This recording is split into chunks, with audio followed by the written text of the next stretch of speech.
Hi guys, good evening, শুভ সন্ধ্যা জানিয়ে শুরু করছি আজকের শিবরাত্রির উপলক্ষে ছোটো একটা ব্লগ তোমাদের সামনে নিয়ে আসা। তো আমার বাড়িতেই পুজো হচ্ছে, আর কিছুক্ষণ পরেই পুজো চালু হবে।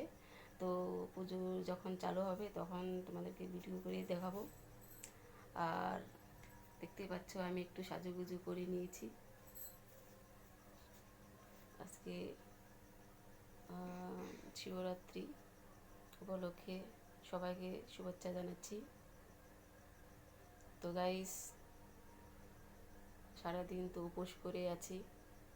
এখন পুজোটা হয়ে গেলে তাড়াতাড়ি ভালো হয়। তো পুজো করতে গিয়েছে এক জায়গায়, ওখান থেকে এসে নিয়ে তোমার দাদাভাই পুজো করবে। তো সব কিছু রেডি হয়ে গেছে। তো মন্দিরে যখন যাবো সব কিছু প্রত্যেকটা ভিডিও তোমাদের কাছে আমি পাঠিয়ে দেবো। তো আমি এখন শুধু মানে তোমাদের সামনে আসলাম জাস্ট শুধু একটু বলতে।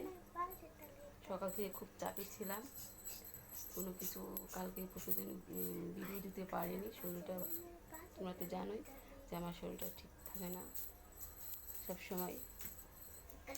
তো আজকে শিবরাত্রির উপলক্ষে একটু ভালো আছি।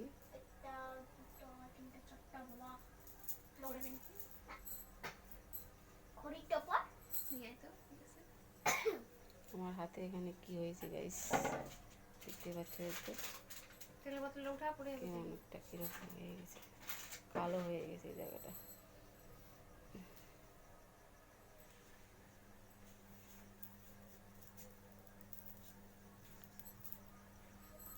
তোমাদের কাছে আমার সাজুগুজুটা কেমন হয়েছে তোমরা অবশ্যই বলবে।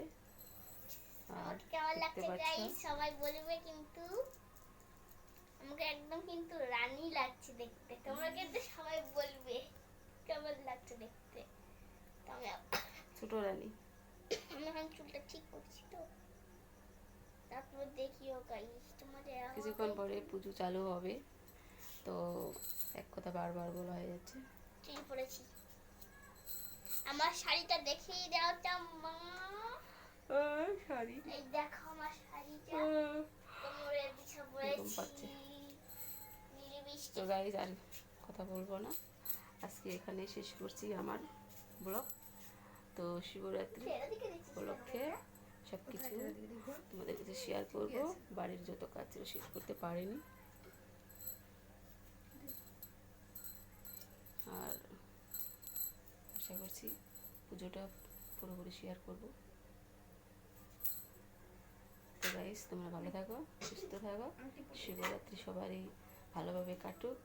সবাই বাবা ভোলানাথের কাছে প্রার্থনা করো যে আমরা যেন সবাই ভালো থাকতে পারি, শরীর সবাই যেন সুস্থ থাকে।